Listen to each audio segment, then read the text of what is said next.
Szent Márton igazi kincse, gyógyító meleg, testnek felüdülés, a városból a legjobb menekülés.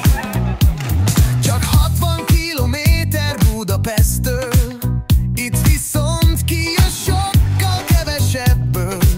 Retro a hangulat, fák adnak árnyat, itt minden könny egy perc alatt felszárad.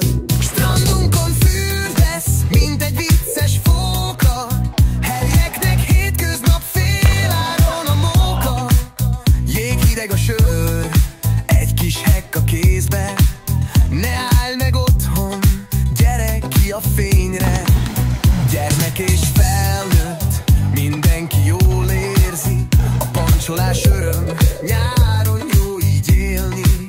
Nincs nagy luxus, csak víz és vidám élet. Gyere és pancsolj, tégy egy próbát, kérlek. A lángos illata messzire elér, utána egy fagyi mindennel felér.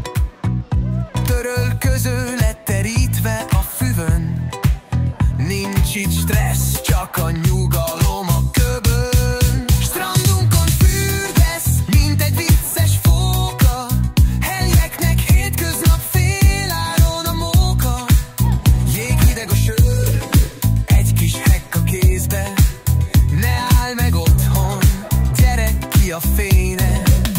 Gyereknek van külön kis medence, ahol pancsolnak mindig jót nevetve. Az úszó medence csak bátraknak szól, a gyógyban pedig a reúba gyógyul. Szent Mártonba hívunk, hát strandolj nálunk, idén is kedvező árakkal várunk. Gyógyízünk, remek és imádni fogod, ezt írja ezután